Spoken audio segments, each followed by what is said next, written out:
Kaixo, arratsaldeon. Mila esker, hemen egoteagatik. Hasiko gara zuzenean, ze oso denbora gutxi daukagu eta Maia eta biok oso iztuna gara, beraz, agian labur egingo zaizkigu minutu hauek. Hor ikusten duzuen liburua aurkeztera etorri gara, Erbesteko gutunak Victor Hugori, Amaia Lasak itzuli ditu, Luis Michelen gutun hauek, eta berak Erbeste kopia badauka. Bueno, berzio honekin ibili gara lanean, Xavier Gautier historialari, filologoak editatutako bilduma bat da, eta berez bilduma hau, hautaketa bada, ze Xavier Gautierrek berez hemen batu zituen Luis Michelen 1200 gutun baino gehiago, jende mordo bati, bere bizitzako garai diferenteetan banatu zituen, aldiak eta aldi bakoitzari sarrera bat egin zion, eta akaso zuetako asko, kala etxetik ikusten ari direnek, galdetuko diote beren buruei, zergatik publikatu gutun batzuk, korrespondentzia pribatuko gutun batzuk, eta gainera zergatik Luis Michelen gutunak, ez?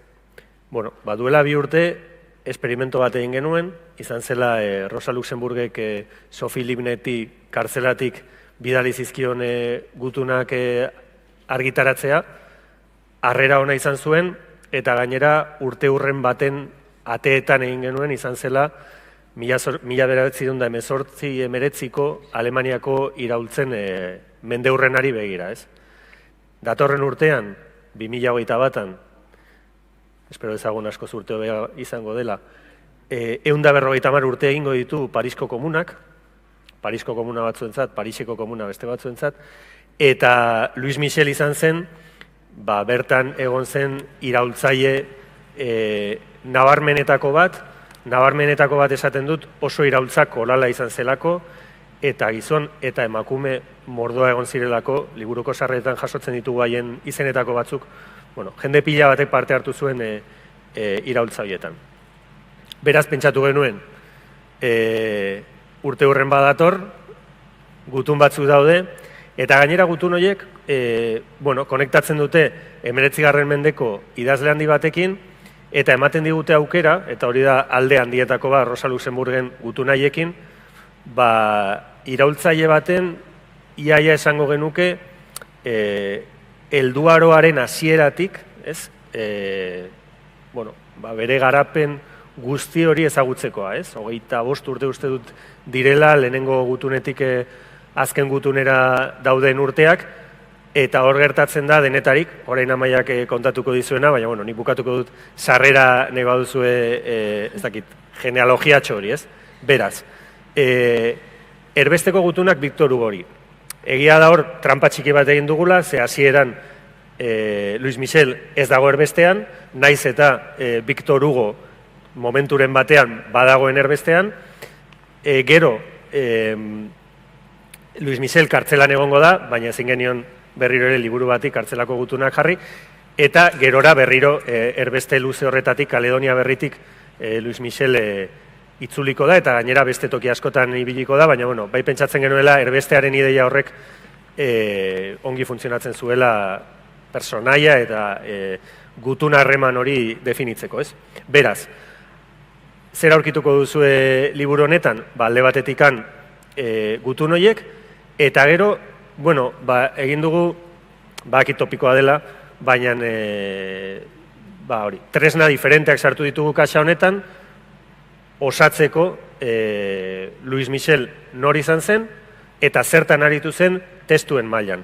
Eta horretarako gehitu ditugu batetik bere olerkiak, olerki asko idatzi zituen, horren adierazgarri Victor Hugori idatzi zizkion lehenengo gutunak olerkiak ziren, berak poeta izan nahi zuen, zeukan idazle bat oso kutxuna, eta gainera momentu horretan ja oso ospetsua, eta zuzenean bere ekoizpenak bidali zizkion, eta poeta gisa ere publikatzen da, batzutan nik inkluso pentsatzen dut, iraultzaile izan ez balitz, agian poeta gisa ezaguna izango zen norbait izango zela, baina batzuetan gertatzen den bezala, bere figura politikoak, ezakit nola esan, isildu zuen, igual, nahiko, nik uste dut, interesgarria den produkzio poetiko bat, inkluso esango nuke, garai hortan egon ziteken sarritan topikoetatik urrun egon zena.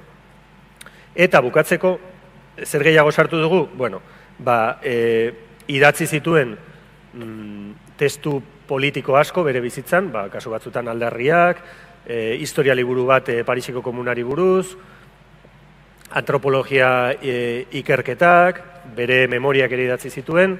Bueno, nahi izan genuena izan zen, bere aldarrietako bat, berez izan zela, Parisko komunaren ostean egin zioten epaiketa, bueno, hor, egon ziren pasarte ezagunenak, gaur egun ere, Frantzian publikatzen dira testu politiko gisa, eta jaso nahi izan ditugu.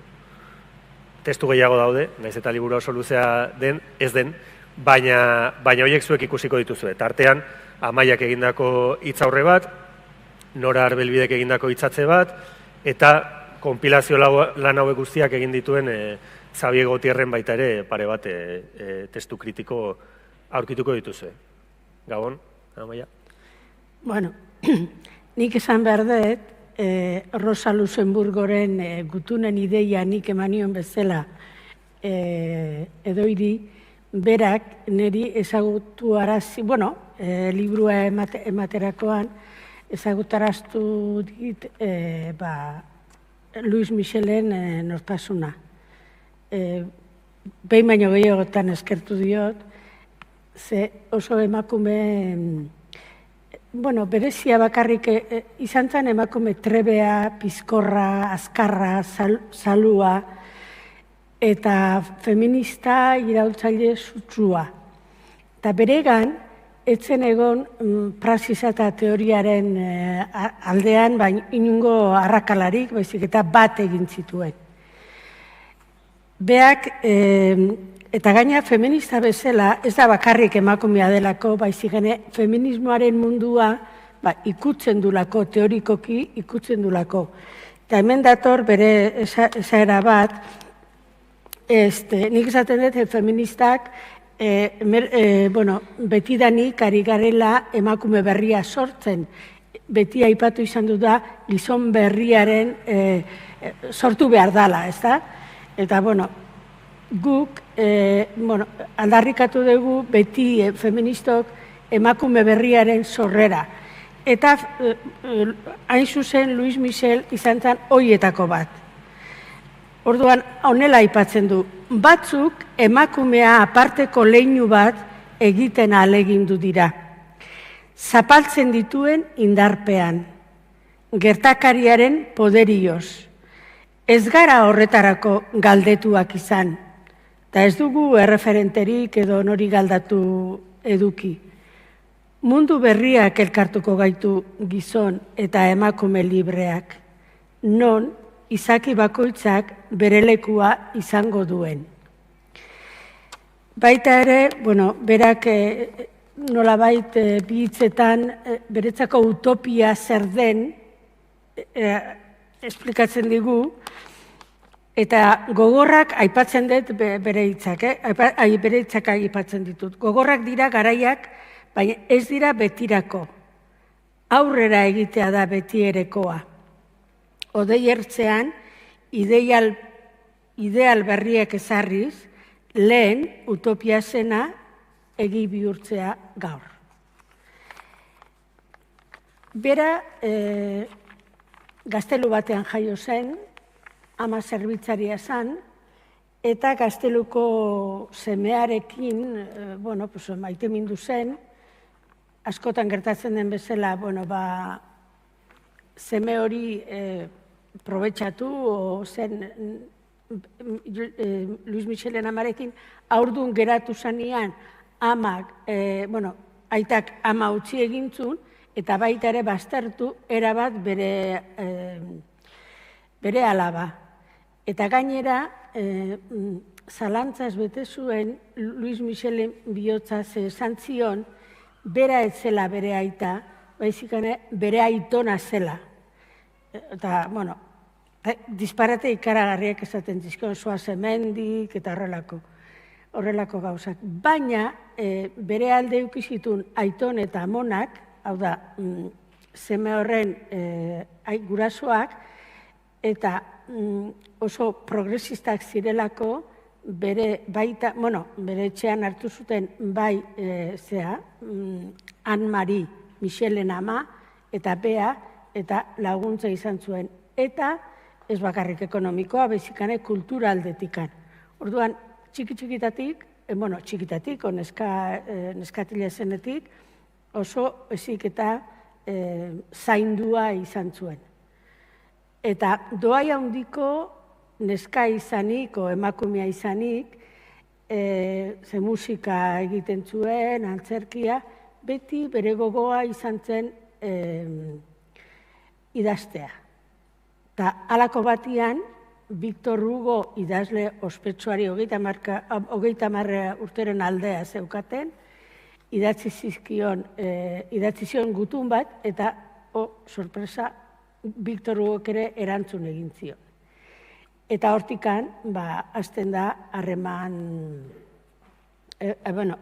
gutunen bidezko harreman estu bat. Baita ere, luzaroan jarraituko duena, Victor Hugo hil arte. Eta beti esaten zion, gutun horiek puskatu itzazu, baina hori ez zuen inoiz egin, Victor Hugo, gorde egin zituen Louis Michelen gutun guztiak, eta horreri esker gaur ditugu gutun zoragarri hauek. Eta gero bera, poeta izatez kanpo, bere kultura formakuntza importantia izatez kanpo, magisteritza ikasi zuen, baina ez zuen inoiz nahi izan du sinatu irakasle publikoa izateko. Horrek suposatzen baizun Bonaparteri men egitea, eta bera etzeko enprez. Bizitza hori dena pasata gero, juten da, bera irrikatzen egoten zen beti Parisaldea juteko, eta hango gauzaren berri jakiteko, eta Montmartren azaltzen da. Eta Montmartren sartzen da anarkista mogimenduakin, eta hor buru belarri bide hori hartzen du. Eta Parisko komunan izan zen, emakume, borrokalaria, beste emakume askorekin batea, aipatzen ditu asko. Eta petrolerak deitzen zien, gerra bat zan, eta gerra horren tarte horretan, etxiak erretzen zituzten. Aberatzen etxiak erretzen zituzten, eta orduan petrolioa botatzen zien. Baina aipagarriena da, Paris, momentu horretan, setiatuta zegoela, bi urte lehenago edo aurretikan, Bonaparten itxura hobeagotzeko sartu zen gerran Prusiakoekin. Zeituan Prusiakoak irabazi egin zuten, eta Paris setioan zegoela, setiopean zegoela, hartu eta txikitu, esan nahi dut, hauek altxatu egin ziren, orduan gertatu zen komuna. Eta ulertzekoa da, ze Parisko jendeak gozez hiltzen ari ziren, katuak eta txakurrak eta harrapatzen zuen guztia jaten zuten, prusiarrak setiatuta zeukatelako. Orduan, askotan kritikatu izan da komuna bea, nola altxatu zian, hain gauza gutxi eukita eta bat, baina herri desesperatu bat, benetan desesperatu bat altxatu zen. Eta haiekin batera, Louis Michel. Gainera, Parisko hitzein genezake aldi honetan, inkluso bakarrik Parisko komunari buruz, ze izan da askorentzat egon den alde batetik esperimento iraultzaile interesgarrinetako bat,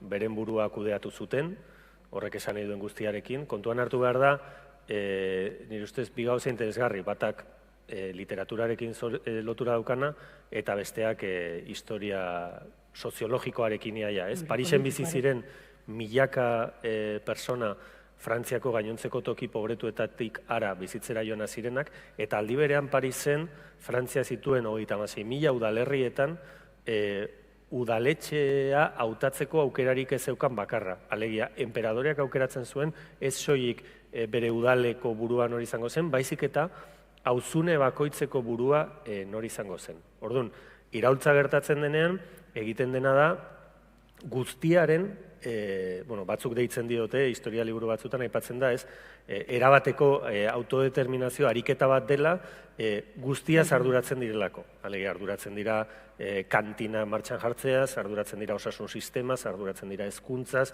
arduratzen dira ordezkaritza politikoaz, eztabaidatzen dute ze ordezkaritza politiko izan, orduan, alde batetikan hori dago, eta beste alde batetikan dago, nor eta Luis Michel beti idazle izan nahi duen norbait, eta aipatu dituzu petrolerak,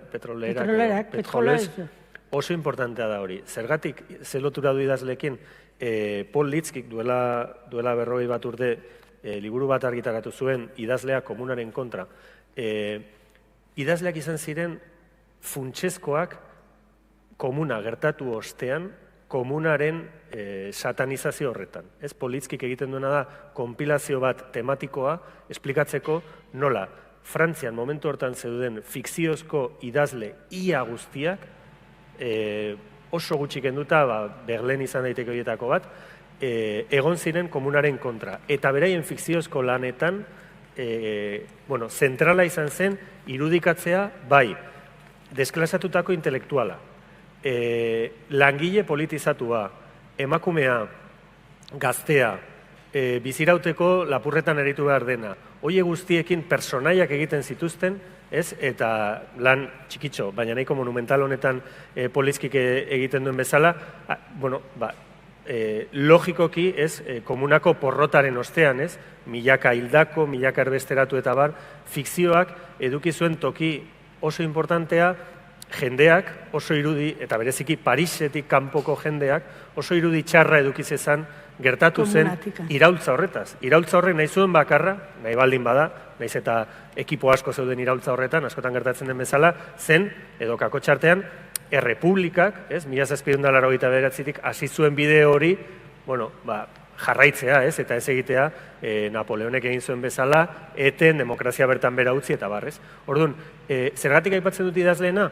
Kuriosoa delako, Luis Michel izan zelako, idazle izan nahi zuen norbait, idatzi zuen norbait, operen zirriborroak ere egin zituena, eta izan zen gutxietako bat, ezena izan ez konservadorea, ez reakzionario, Nor da Victor Hugo? Victor Hugo oso personaje kuriosoa da politikoki kasu horretan, zeren bera ez dago komunaren alde, baina izango da gutxietako bat komunaren alde ez egonda, komunaren kontrako errepresioa azten denean, errepresio hori salatuko duena, eta prozesu askotan amnistia eskatuko duena, eta bar, Baina komunaren aurkara ez zegoen.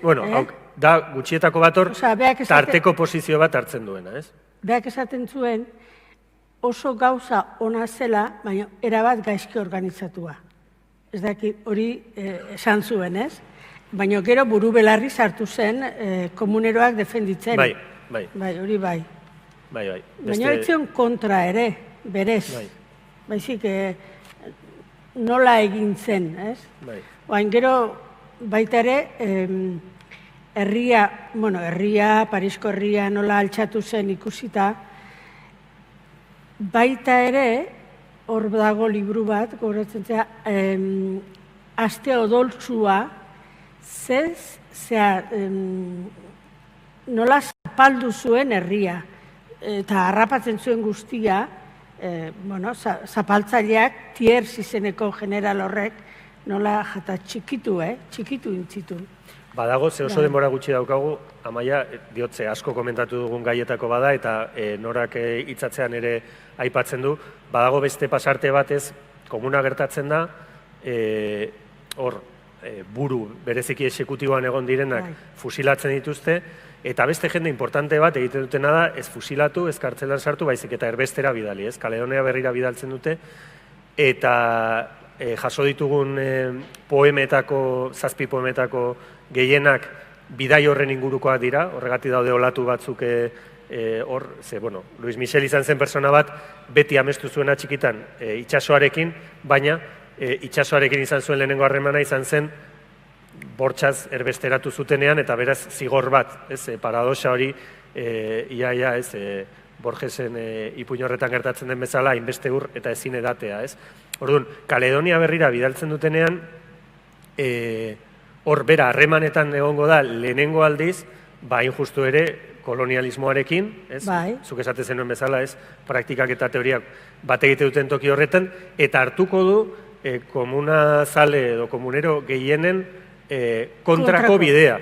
Ze paradoxikoa baldin bada ere, komuna zale gehienak kolonialismoaren alde jarri ziren, erbesteratu zituztenean, gerrillak antolatu zituzten, ez? Kolonien alde, eta bera jarriko da...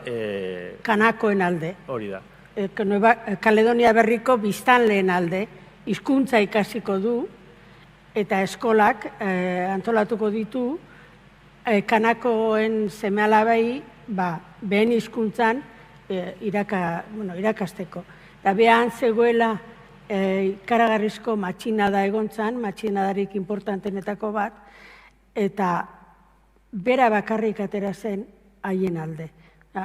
Gaur ere, gertatuko balitz, esan nahi dut, metropoliko jende asko, kolonizatzaile asko, alde egoten direla eta aurka egoten direla, kolonien aurka egoten direla. Hori gehien ezagutu dugun zerbait da. Bai, eta gainera irakaspen hori gero ja ez, bera Frantziara itzuliko denean, aplikatuko dugu eskako txartean baita ere, Algeriako eta Marruekosekin, eta joango da, 74 urtekin, 73 urtekin, araño esatea altxatu zaitezte zuen kolonien aurka. Bueno, hau izan da, gonbidapen bat, ez dakit, Luis Micheli tokia egin dezaiogun, ez, gure... Animatu zaitezten. Gure letretan, eta,